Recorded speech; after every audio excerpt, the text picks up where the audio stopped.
Hello everyone. स्वागत है आप सभी लोगों का आपके अपने यूट्यूब चैनल स्टडी मंत्रा पर। जैसा कि आप लोगों ने पिछली क्लास में देखा कि हम लोगों ने जीएस का बहुत ही बेहतर तरीके से अध्ययन किया था। बहुत बढ़िया तरीके से हम लोगों ने उसको पढ़ा है और उम्मीद करते हैं कि आप लोगों को बहुत बढ़िया लगा होगा। तो आज या दूसरा आप लोगों के लिए फिर से वीडियो लेकर आया हूँ और उम्मीद करता हूँ कि यह भी आप लोगों को बहुत ही बेहतर लगेगा। और अच्छा लगना ही ज़रूरी नहीं है, ज़रूरी यह है कि जो भी कंटेंट है वो आपके लिए बहुत उपयोगी हो, अच्छा सिद्ध हो, परीक्षाओं में प्रश्न आए तो ज़्यादा बेहतर है।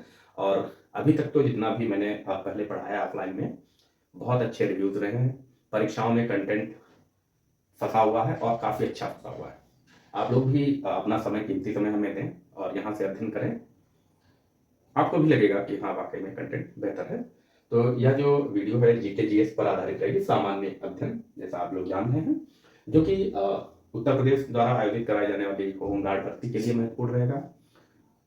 उत्तर प्रदेश पुलिस जो कि अपकमिंग में है, यूपी कांस्टेबल की भर्ती, उसके लिए महत्वपूर्ण रहेगा। यूपीएसआई जिसका एग्जाम आप जान रहे हैं कि मार्च में लगा हुआ है, और साथ ही साथ अपकमिंग भर्ती लेखपाल जो है उसके लिए महत्वपूर्ण। या फिर आप किसी भी परीक्षा की तैयारी कर रहे हैं, जीके जीएस तो आपसे पूछा ही जाना है और बहुत बेहतर जो है इसकी आप लोग तैयारी करें। प्रश्न बहुत अच्छे हैं। यहाँ पर हम लोग इसका व्याख्यात्मक रूप से हल देखेंगे, बहुत ही विस्तृत इनके हल देखेंगे। तो चलिए शुरुआत करते हैं लोग।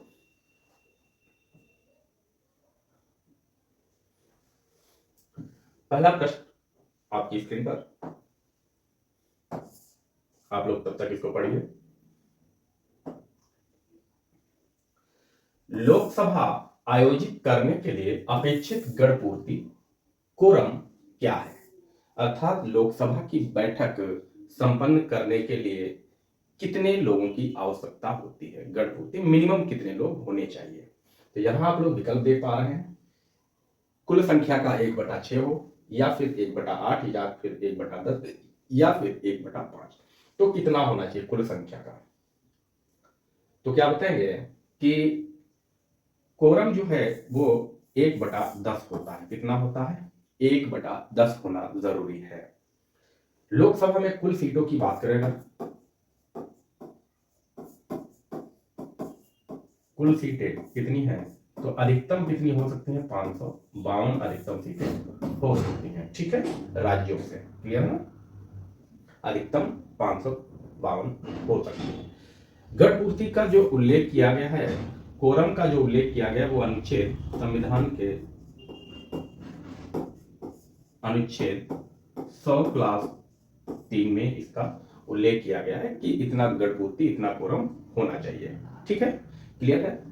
लोकसभा जो है, लोकसभा निम्न सदन होता है, संसद का निम्न सदन इसे कहा जाता है। ठीक है, उच्च सदन किसे कहते हैं? तो उच्च सदन किसे कहते हैं? उच्च सदन किसे कहते हैं तो बताएंगे आप, राज्यसभा को। ठीक है, उच्च सदन किसे कहेंगे? राज्यसभा को। निम्न सदन किसे कहेंगे? तो लोकसभा को। कुल सीटें 552, अनुच्छेद 300 100 क्लास 3 में इसको कहा गया है, डिफाइन किया गया। ओके, चलिए अगला प्रश्न हम लोग देखते हैं। आप लोग इसके स्क्रीनशॉट जरूर लेते रहिएगा। अगला प्रश्न आप लोग देखें, क्या है इसका अगला प्रश्न, क्या कह रहा है? उत्तर प्रदेश का दुधवा राष्ट्रीय उद्यान निम्नलिखित में से किस जिले में स्थित है? जो दुधवा राष्ट्रीय उद्यान है, नेशनल पार्क है, वो कौन से जिले में अवस्थित है उत्तर प्रदेश के? क्या लखीमपुर खीरी में होगा, प्रयागराज, मेरठ, या फिर शाहजहांपुर? आप सभी लोग जानते हैं, जितने भी उत्तर प्रदेश के लोग हैं सभी जानते हैं, लगभग में मोस्टली जानते ही हैं। जो नहीं जानते हैं वो जान ले कि ये लखीमपुर में है। कहाँ है? लखीमपुर में है। और दुधवा जो राष्ट्रीय उद्यान है, इसकी स्थापना की अगर बात करेंगे आप, किसके? दुधवा राष्ट्रीय पार्क की स्थापना कब हुई है? तो क्या बताएंगे? 1977 में। कब हुई है? 1977 ईस्वी में इसकी स्थापना हुई है। और यह जो है लगभग में जो है 490 किलोमीटर स्क्वायर वर्ग, 490 वर्ग किलोमीटर में यह विस्तृत है। ठीक है, और इसके बारे में एक चीज और जान लीजिए, यह जो है उत्तर प्रदेश का सबसे बड़ा राष्ट्रीय उद्यान, सबसे बड़ा राष्ट्रीय उद्यान है। ये भी आप लोग इसे बहुत ही अच्छी तरीके से याद रखेंगे। क्लियर है ना? चलिए आगे चलते हैं लोग।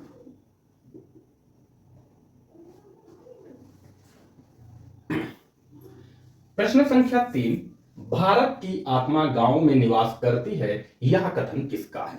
भारत की आत्मा गांव में निवास करती है, यह कथन किसका है? क्या यह विनोबा भावे जी का है, जयप्रकाश नारायण, पंडित जवाहरलाल नेहरू या फिर महात्मा गांधी जी का है? किसका है? आप लोग बताएं, कमेंट करके जरूर बताएं।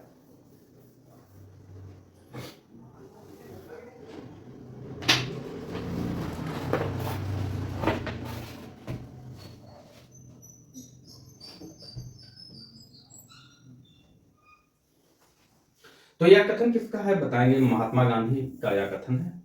ठीक है, महात्मा गांधी जी का यह कथन है। महात्मा गांधी जी ने गांव के विकास के लिए बहुत ज्यादा जोर दिया है। इसको इन्होंने केंद्रीकरण करने के लिए बात की है कि जब तक केंद्रीकरण नहीं होगा तब तक गांव का विकास नहीं होगा। क्यों? क्योंकि गांव जो है, भारत लगभग 70% गांव में आज भी जो है 65-70% बस रहा है। उस समय तो और ज्यादा था। तो इसीलिए इन्होंने जो है कहा है भारत की आत्मा गांव में बसती है, क्योंकि मोस्टली लगभग 70% लोग जब यहाँ निवास कर रहे हैं गांव में, तो आत्मा तो वहीं होगी ही। क्लियर ना ये बात? ओके। बाकी महात्मा गांधी के बारे में आप लोग जानते हैं इनके महात्मा गांधी के जन्म की अगर बात करें तो कब होगा? जन्म कब हुआ था? क्या बताएंगे? 2 अक्टूबर 1869 ईस्वी। कहाँ हुआ था? पोरबंदर, गुजरात में हुआ था। आप सभी लोग जानते हैं। बाकी महात्मा गांधी के बारे में आप सभी लोग बहुत बेहतर जानते हैं और हम लोग बहुत अध्ययन भी करेंगे इनके। चलिए अगला प्रश्न देखिए। प्रश्न संख्या 4, राष्ट्रपति को किस अनुच्छेद के अंतर्गत यह अधिकार प्राप्त है कि वह वित्तीय आपातकाल लागू करे? किसके अंतर्गत, किस अनुच्छेद के अंतर्गत राष्ट्रपति को यह अधिकार दिया गया कि वह वित्तीय आपातकाल लागू करे? क्या अनुच्छेद 360, अनुच्छेद 356, अनुच्छेद 364 या अनुच्छेद 352? किसमें कहा गया है? क्या बताएंगे? अनुच्छेद 360। भारतीय संविधान का जो अनुच्छेद 360 है वह राष्ट्रपति को या जो है शक्ति प्रदान करता, अधिकार देता है कि जो है राष्ट्रपति जो है वित्तीय शासन, वित्तीय आपातकाल लगा सकते हैं, जो कि वित्तीय आपातकाल अभी तक नहीं लगा है, नहीं लगा है। ठीक है, वित्तीय आपातकाल अभी तक जो है एक बार भी नहीं लगाया गया है। अनुच्छेद 356 क्या कहता है? अनुच्छेद 356 क्या कहता है? अनुच्छेद 356 राष्ट्रपति को राष्ट्रपति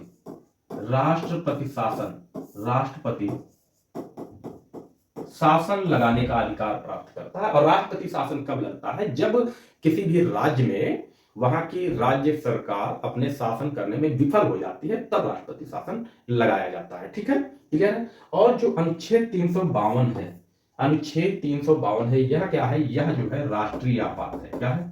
यह जो है राष्ट्रीय आपात की बात करता है। राष्ट्रीय आपातकाल, राष्ट्रीय आपातकाल जो है अनुच्छेद 352 में कहा गया है। ठीक है, क्लियर ना? और यह जो है राष्ट्रीय आपातकाल जो है पहली बार भारत चीन युद्ध,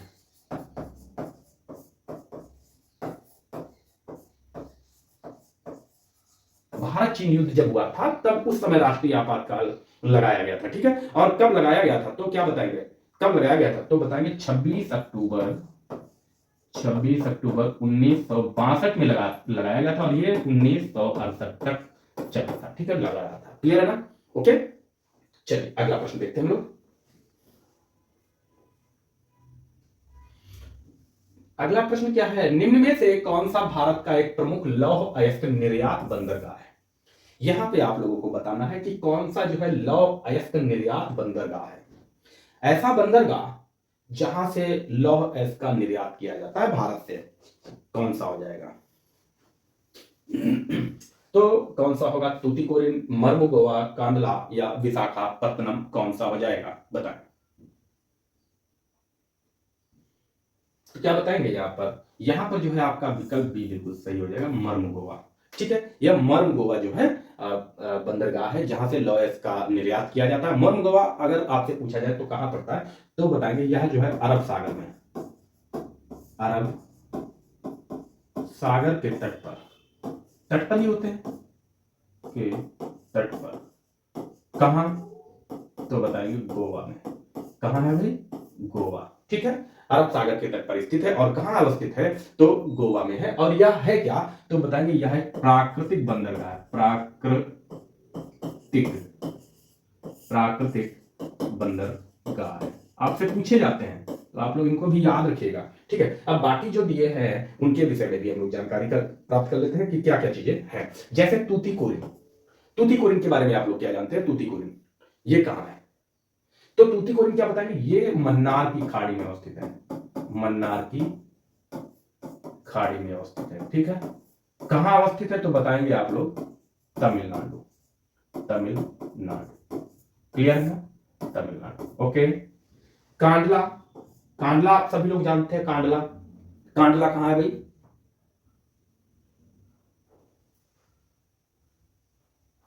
कांडला, तो क्या बताएंगे? कांडला जो है ये कच्छ, गुजरात में है, ठीक है। और यह जो है वो ये जो है देश का सबसे बड़ा बंदरगाह है। सबसे बड़ा बंदरगाह, क्लियर हुआ? देश का सबसे बड़ा बंदरगाह कौन सा है? तो आप बताएंगे कांडला हो जाएगा, क्लियर है ना? क्लियर। आप देखें कि जो अगला जो है वो विशाखापत्तनम। विशाखापत्तनम के बारे में आप लोग बहुत ही अच्छे से जानते होंगे। यह है कहां? तो यह कहां है भाई? आंध्र प्रदेश में। आंध्र प्रदेश में है। यह जो है देश का सबसे गहरा है, सबसे गहरा बंदरगाह। और है कैसा? तो आप वही बताएंगे यह प्राकृतिक बंदरगाह है। कैसा है भाई मेरे?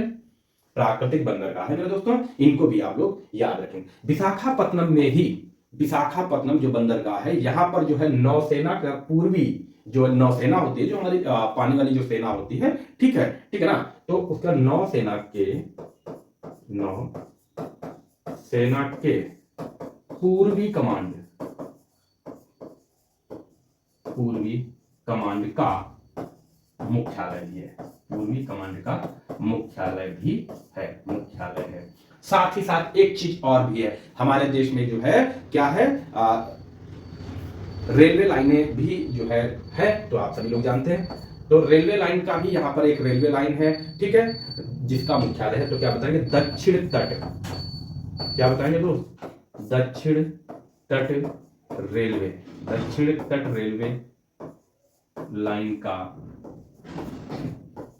लाइन का मुख्यालय भी है यहाँ।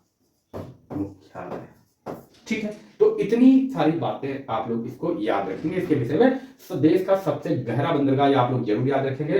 मोस्ट इंपॉर्टेंट है, यहाँ से बहुत ज्यादा प्रश्न पूछे जाता है। और जो है देश का सबसे बड़ा बंदरगाह कच्छ जो है गुजरात, कांडला वाला, इसे भी आप लोग याद रखिएगा, ठीक है। चलिए अगले प्रश्न की ओर हम लोग चलते हैं। अगला प्रश्न क्या है? कुतुबुद्दीन ऐबक किस राजवंश का संस्थापक है? आप लोग बताएं। कुतुबुद्दीन ऐबक जो है वो किस राजवंश का संस्थापक है? आप लोग बताएं जल्दी से।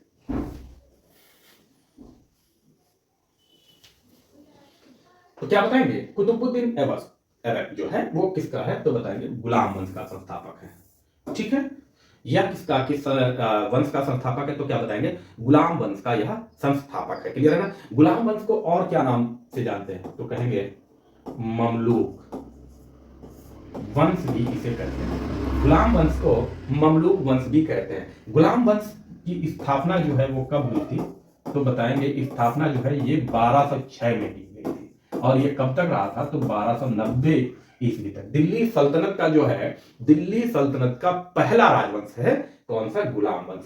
दिल्ली सल्तनत पे और भी राजवंशों ने राज किया, जैसे गुलाम वंश हो गया, खिलजी वंश हो गया, तुगलक वंश हो गया, सैयद वंश हो गया, लोधी वंश हो गया, ठीक है। इतने जो है राजवंशों ने यहाँ पर शासन किया। फिर लोधी वंश के बाद जो है दिल्ली सल्तनत का पतन होता है और यहाँ पर जो है मुगलों का राज आता है। और बाबर जो है पानीपत के जो है प्रथम युद्ध 1526 में बाबर यहाँ पर जो है कब्जा कर लेता है, ठीक है। तो ये सारी चीजें हम लोग जब इतिहास पढ़ेंगे, डिस्क्रिप्टिव हिस्ट्री जब पढ़ेंगे, तो वहां पर सारी चीजों को हम लोग कवर करेंगे, ठीक है। क्लियर ना? अब थोड़ी सी चीजें हम लोग कुतुबुद्दीन ऐबक के बारे में जान लेते हैं कि कुतुबुद्दीन ऐबक है कौन। तो यहीं पर आप लोग देखते रहिए। भाई थोड़ा सा नीचे ले लेते हैं इसको। कुतुबुद्दीन ऐबक के बारे में आप लोग जाने, कुतुबुद्दीन ऐबक, ठीक है। तो क्या बताएंगे, इसकी उपाधि की बात करें, अगर उपाधि की बात करें तो इसे लाख बख्श के नाम से जानते थे, लाख बख्श के नाम से कुतुबुद्दीन ऐबक को जाना जाता था, ठीक। या क्या था, मोहम्मद गोरी का गुलाम था, ठीक। क्लियर है ना, ये बात याद रखें, मोहम्मद गोरी का गुलाम था। इसने क्या किया था, कुतुब मीनार का निर्माण करवाया था।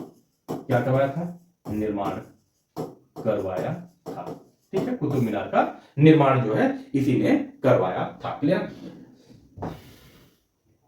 देखें, लोधी वंश का जो है संस्थापक अगर आपसे पूछ लिया जाए, लोधी वंश का संस्थापक कौन था, तो क्या बताएंगे, बहलोल लोधी। इसका जो है समय रहा 1451 में इसकी स्थापना होती है और ये 1526 ईस्वी तक शासन करता है, ठीक है। जब तक बाबर नहीं आता है तब तक यह शासन करता है। फिर उसके बाद जो है ऑप्शन बी जो है तुगलक वंश की बात अगर करेंगे तो तुगलक वंश का संस्थापक कौन था, गयासुद्दीन तुगलक।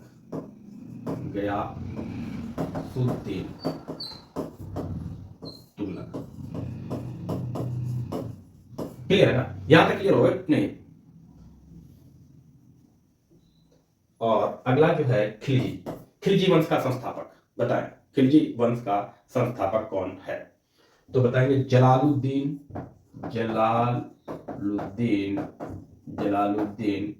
खिलजी, जलालुद्दीन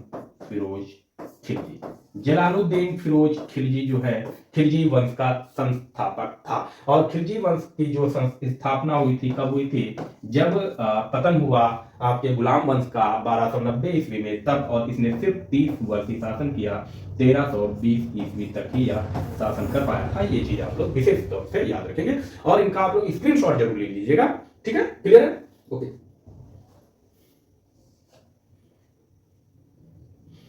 अगला प्रश्न है, उत्तर प्रदेश स्टॉक एक्सचेंज निम्नलिखित में से किस शहर में स्थित है। उत्तर प्रदेश स्टॉक एक्सचेंज जो है वो कहां पर अवस्थित है, क्या नोएडा में है, मेरठ में है, लखनऊ या फिर कानपुर में है, आप लोग इसको जानते होंगे। उत्तर प्रदेश स्टॉक एक्सचेंज जिसे यूपीएसई के नाम से जाना जाता है, यूपीएसई के नाम से जाना जाता है। इसके जो है मुख्यालय कहाँ है, तो बताएंगे कानपुर में, ठीक है। यूपीएसई जो है ये एकमात्र जो है स्टॉक एक्सचेंज है हमारे यूपी का है, ठीक है। और इसकी स्थापना की अगर बात की जाए तो इसकी स्थापना की अगर हम बात करें तो इसकी स्थापना 27 अगस्त 1982 ईस्वी में, 27 अगस्त 1982 ईस्वी में तत्कालीन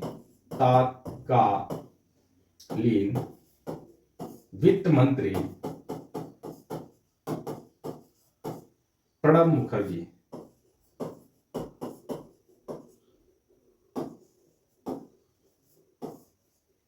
जी ने उद्घाटन करके किया।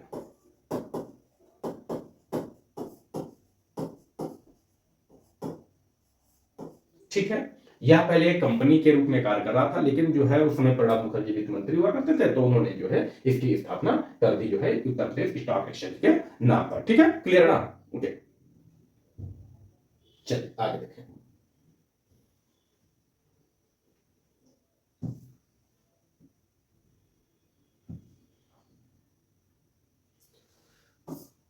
भारतीय पशु चिकित्सा अनुसंधान संस्थान अवस्थित है। भारतीय पशु चिकित्सा अनुसंधान संस्थान ये कहां है, बरेली, करनाल, मथुरा या फिर पटना,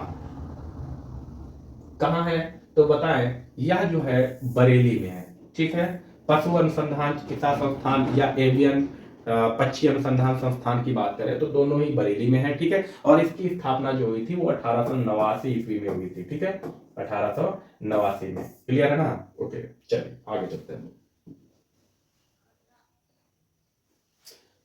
घुमंतु पशु चारण स्थान से, यानी कि पशुचारण एक स्थान से दूसरे स्थान पर चरवाहे अपने जानवरों के साथ एक और के लिए निर्धारित मार्गों से भ्रमण करते हैं।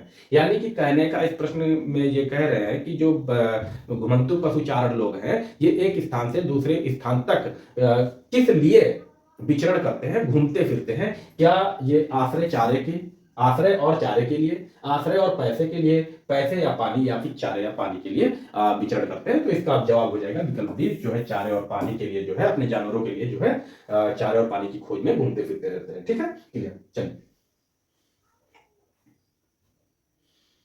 निम्नलिखित में से किस शहर को राजस्थान का सफेद शहर कहा जाता है? राजस्थान का सफेद शहर किसे कहा जाता है? बीकानेर, अजमेर, उदयपुर या फिर जयपुर। आप लोगों ने बहुत एक और पिंक सिटी के नाम से तो सुना होगा, है ना, गुलाबी शहर के नाम से, लेकिन ये सफेद शहर की बात कर रहा है। किस शहर को सफेद शहर के नाम से जाना जाता है? किस शहर को जाना जाता है बताएं? उदयपुर। किसको जाना जाता है तो बताएं? उदयपुर को जाना जाता है। ठीक है, उदयपुर। इसकी स्थापना किसने की थी? इसका संस्थापक कौन है? संस्थापक कौन है भाई? संस्थापक तो क्या बताओगे? महाराणा उदय सिंह।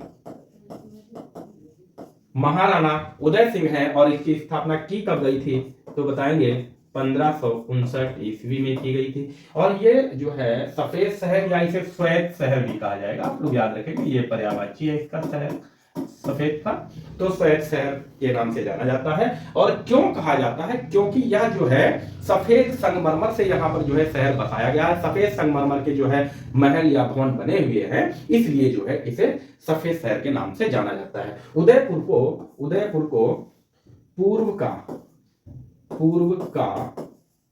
वेनिस भी कहते हैं। पूर्व का वेनिस कहा जाता है।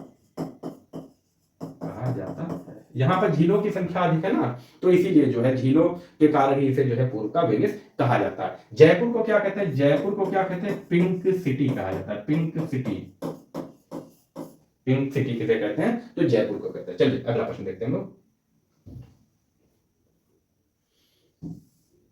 कौन सी अनुसूची के तहत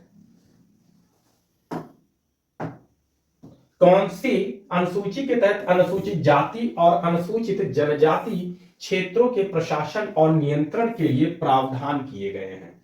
तो हमारा जो संविधान है, संविधान में जो है कुल अनुसूचियों की बात करें इस समय, कुल अनुसूचियां कितनी है भाई बताओ आप लोग? कुल अनुसूचियां कितनी है तो बताएंगे टोटल जो है 12 अनुसूचियां हैं। तो प्रत्येक अनुसूची में कुछ ना कुछ अलग अलग प्रावधान किया गया, लेकिन यहां पर पूछा गया है कि जो है अनुसूचित जाति और जनजाति के लिए कौन सी अनुसूची में प्रावधान किया गया है? तो क्या बताएंगे? इसका विकल्प आपका बी हो जाएगा। 5वीं अनुसूची में जो है इनका जो है प्रावधान किया गया नियंत्रण और प्रशासन के लिए। ठीक है, क्लियर है ना? तो चौथी अनुसूची में क्या कहा गया है? चौथी अनुसूची में क्या है? राज्यसभा में सीटों का बंटवारा।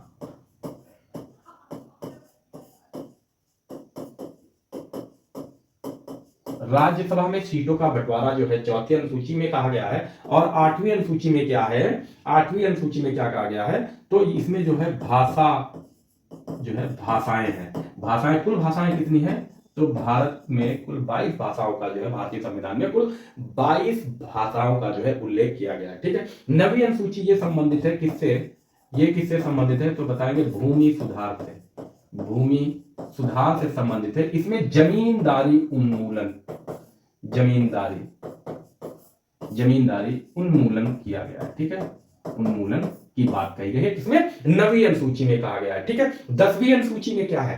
10वीं अनुसूची जो है दल बदल से संबंधित है। दल बदल कानून उसमें लाया गया, किसमें? 10वीं अनुसूची में। क्लियर है ना? ओके, चलिए आगे चलते हैं, अगला प्रश्न देखते हैं हम लोग। स्क्रीनशॉट आप लोग तब तक ले लीजिए। चलिए अगला प्रश्न देखते हैं। प्रश्न संख्या 12। पृथ्वी का कठोर बाहरी हिस्सा जिसमें क्रस्ट और बाह्यतम मेंटल शामिल है उसे क्या कहा जाता है? इस तरीके से हमारी जो पृथ्वी है इसको 3 भागों में बांट दिया गया है। आंतरिक संरचना के आधार पर अगर देखा जाए इस तरीके से जो है ये केंद्र हो गया, तो 1 2 3 में बांटा गया। तो जो पृथ्वी की जो ऊपरी लेयर है, ऊपरी जो सतह है, इसे क्या कहा गया है? क्रस्ट कहा गया है, और बाह्यतम मेंटल। तो ये जो है कहां संबंधित है या किससे संबंधित है या कहां अवस्थित है? क्या जय मंडल में है, स्थल मंडल, जल मंडल या फिर वायुमंडल?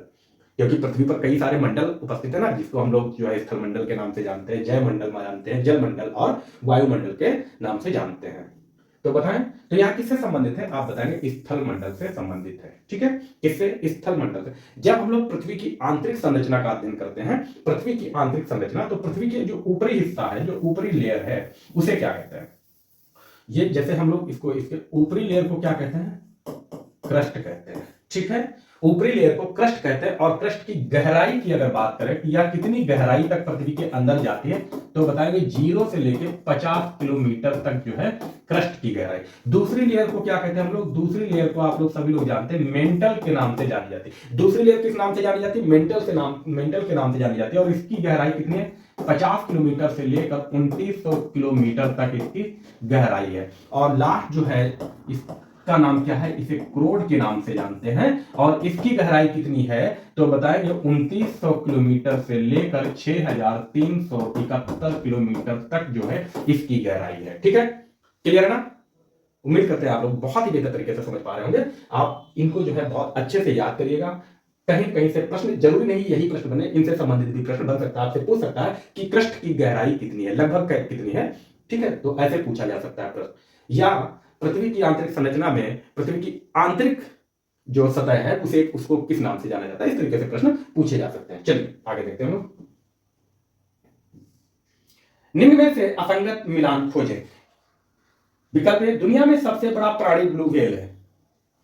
क्या यह सही है? दुनिया में सबसे बड़ा डेल्टा सुंदरबन बांग्लादेश और भारत में है। दुनिया की सबसे गहरी झील सुपीरियर झील कनाडा में है। या फिर दुनिया में सबसे बड़ा रेगिस्तान सहारा जो कि अफ्रीका में है। तो यहां पर गलत का आपको चयन करना है, गलत कौन सा है, क्या बताएंगे? तो ये सही है कि दुनिया में सबसे बड़ा प्राणी ब्लू व्हेल है, बिल्कुल सही है। दुनिया में सबसे बड़ा डेल्टा सुंदरबन डेल्टा है, ये भी आप जानते हैं, जो पश्चिम बंगाल और बांग्लादेश के बीच में अवस्थित है। ठीक है, डेल्टा का निर्माण जो है नदियों द्वारा बहाकर लाए गए जो अवसाद होता है, अवसाद मतलब कंकड़, मिट्टी, पत्थर आदि जो बहाकर नदियां लाती हैं और फिर जो छोड़ देती हैं और टापू जैसा बन जाता है, उसे डेल्टा कहते हैं। ठीक है, तो ये सबसे बड़ा, दुनिया का सबसे बड़ा डेल्टा है सुंदरबन डेल्टा। ठीक है, क्लियर है? दुनिया की सबसे गहरी झील सुपीरियर झील, यही गलत है। तो आपका आंसर क्या हो जाएगा? आप कहेंगे ये हमारा जो है आंसर होगा। सबसे गहरी झील सुपीरियर झील नहीं है। कौन सी झील है भाई? सबसे गहरी झील कौन सी है? बैकाल झील।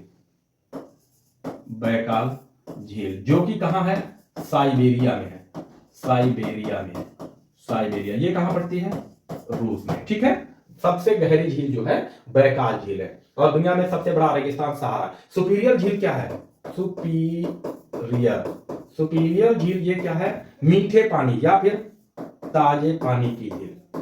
सबसे बड़ी सुपीरियर झील, सबसे बड़ी ताजे पानी की झील, ताजे पानी की झील है जो कि कहां है? अमेरिका में है। ठीक है, अमेरिका, वो भी उत्तरी अमेरिका में है। कहां? कनाडा। ठीक है, उत्तरी अमेरिका, कनाडा, जिसे मीठे पानी की झील के नाम से भी जाना जाता है। ठीक है, ठीक है, क्लियर है ना? चलिए अगला प्रश्न देखें। भारतीय अंतरिक्ष अनुसंधान संगठन का मुख्यालय भारत में कहां अवस्थित है? क्या बताएंगे? भारतीय अंतरिक्ष अनुसंधान संगठन का मुख्यालय भारत में कहां अवस्थित है? क्या नई दिल्ली है, मुंबई, बेंगलुरु या फिर कोलकाता में है? कहां है? ये तो आप सभी लोग जानते होंगे, जिसे हम लोग क्या कहते हैं? इसरो के नाम से जानते हैं। किसके नाम से? इसरो के नाम से जानते हैं। इंडियन स्पेस रिसर्च ऑर्गेनाइजेशन के नाम से जानते हैं, जिसकी स्थापना कब हुई? 1969। ठीक है, तो कहां है बताएंगे? बेंगलुरु, बंगलौर। और बंगलौर कहां? तो कर्नाटक। क्लियर है? चलिए अगला प्रश्न देखते हैं। और ये आज का अपना अंतिम प्रश्न है किस नदी के किनारे वैदिक सभ्यता विकसित हुई? बताएं, किस नदी के किनारे वैदिक सभ्यता विकसित हुई? क्या यमुना नदी के किनारे, सिंधु नदी, सरस्वती या फिर गंगा नदी के किनारे वैदिक सभ्यता का विकास हुआ है? बताएं, कमेंट करें जल्दी से। तो पहले तो हम लोग जाने कि वैदिक सभ्यता जो है, वैदिक सभ्यता का विकास कब हुआ था, तो बताएंगे 1500 ईसा पूर्व से लेकर 1500 ईसा पूर्व से लेकर 600 ईसा पूर्व तक यह सभ्यता रही है। और यह सभ्यता थी कैसी, तो बताएंगे यह ग्रामीण सभ्यता थी। कैसी सभ्यता थी, तो ये पूर्णतः ग्रामीण सभ्यता थी, ग्रामीण सभ्यता थी। ठीक है, इसका जो है, इसका विकास या जो सभ्यता विकसित हुई वो सरस्वती नदी के किनारे विकसित हुई है। ठीक है, प्राचीन में या अभी भी बात करें तो जितनी भी सभ्यताएं विकसित हुई हैं उन्हें वे जो है नदियों के किनारे ही विकसित हुई, इसलिए नदियों को सभ्यताओं का पालना भी कहा जाता है। क्या कहते हैं? नदियों को सभ्यताओं का पालना भी कहा जाता है। ठीक है, पवित्र नदी जो है, सरस्वती की बात करें, सरस्वती जो है ये सबसे पवित्र नदी मानी गई है, पवित्र नदी है, सबसे पवित्र नदी मानी गई थी। इसका अन्य नाम की बात करें, अन्य नाम की बात करें तो इसका अन्य नाम था घग्गर। क्या था? घग्गर, जिसे नदी तमा भी कहते हैं, नदी तमा, देवी तमा आज भी इसे कहा जाता है। ठीक है, नदी तमा भी कहा। अगर इसका उल्लेख ऋग्वेद में, अगर इसका उल्लेख पूछ लिया जाए ऋग्वेद में उल्लेख किसका, सरस्वती नदी का, तो बताएंगे कितनी बार उल्लेख किया गया है, तो 75 बार इसका उल्लेख किया गया है। ठीक है, ऋग्वेद में 75 बार इसका उल्लेख किया गया है। एक प्रश्न और बहुत महत्वपूर्ण है, गंगा नदी का ऋग्वेद में उल्लेख कितनी बार हुआ है, तो केवल एक बार। ये मोस्ट इंपॉर्टेंट प्रश्न है मेरे दोस्त, इसको आप लोग जरूर याद रखेंगे, बहुत ही महत्वपूर्ण प्रश्न है, इसे आप लोग जरूर याद रखेंगे। ठीक, इसको क्लियर है। तो आज हम लोगों ने महत्वपूर्ण 15 प्रश्नों का व्याख्यात्मक रूप से हल देखा है और उम्मीद करते हैं कि आपको बहुत बेहतर लगा होगा। आप लोग कमेंट करके जरूर बताएंगे कि आप लोगों को यह कैसा लगा है सेशन। आप लोग यहाँ से जो है बहुत अच्छी तैयारी कर सकते हैं किसी भी वनडे एग्जाम की।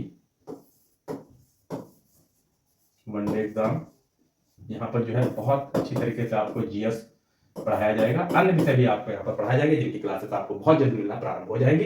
1-2 दिन में जो है अन्य सब्जेक्ट की भी क्लासेस मिलना प्रारंभ हो जाएंगी। तो आप लोगों से बस यही गुजारिश है कि आप लोग क्या करें, लाइक शेयर, अगर आप लोगों को ठीक लग रहा है तो, और चैनल जो है आप लोग सब्सक्राइब जरूर करिएगा। हम आप लोगों के लिए तत्पर हैं, बेहतर से बेहतर वीडियो लाते रहेंगे। Thanks for watching video, take care, bye bye, मिलते हैं अगले दिन एक बेहतरीन क्लास के साथ। Okay, all the best.